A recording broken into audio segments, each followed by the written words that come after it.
Kot četrti se nam bo predstavil Andrej Krevzel. Rojen je bil leta 1956 v Šmartnem ob Paki, kjer je končal osnovno šolo. Poklic je pridobil v Velenju, nato se je vpisal na Pedagoško akademijo v Ljubljani, smer likovni pouk, kjer je diplomiral leta 1982 pri profesorju Milošu Požaru. Zaposlen je bil kot predmetni učitelj likovnega pouka v Velenju, živi in ustvarja pa v Šoštanju. Od otroštva dalje ga zanima slikanje in pisanje, saj je do sedaj že velikokrat razstavljal, vzporedno s tem pa objavljal v uglednih literarnih revijah. Med objavljenimi deli sta zbirka kratkih zgodb Selitev poletja ter roman Oker, ultramarin in zelenjavni vrt, katerega odlomek nam bo danes tudi predstavil.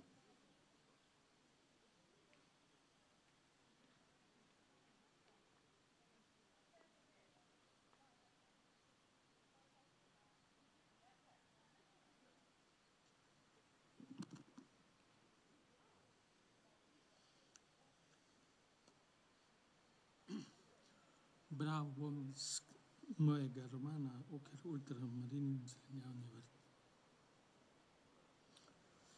Razmišljam, da če nisem pri tem malenkosten, rad bi ohranil senzibilno življenje s tistimi poudarki obžalovanja tvojega življenja, dragi moj BK, da ti ni uspelo stvariti lastne družine, da ti ni uspelo resničiti sanj in da si se prepozno zbudil ob mislih na srečo, ki bi ti naj doprinesla taktnost in samozavest.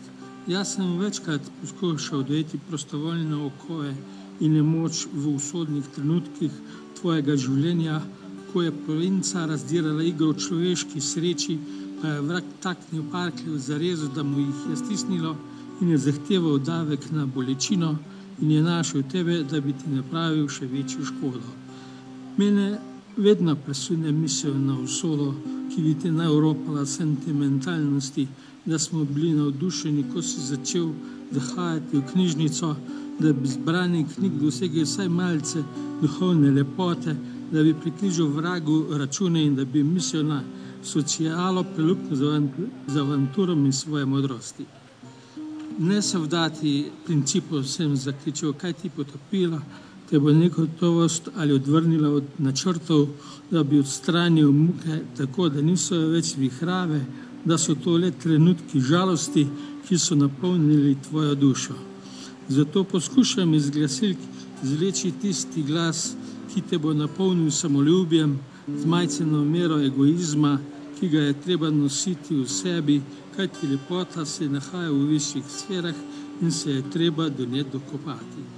Če kaj razumem 50-letnico, se ti boriš za svoj kot, da bi predstavljal lastno varnost, v čemer vidim zahvalo materi, da imaš svoj prostor s posteljo, ki ti nudi zadovoljstvo in zanos, ker se tiče tvojega bivanja, da mi ne prideš z mislijo v prvo vrsto, da na vso srečo nisi klošar, torej imaš ugledni bivalni minimum, ki usrečuje razpoloženje, vsaj trenutno, ko se pojavljam z optimističnimi občutki, da ni zgrmel v prepad, ampak da se bratovsko odzivam tvojim mislim nadaljavo, da stanje vendarle ni tako kaotično, da bi bilo treba klicati socialno in rdeči križ.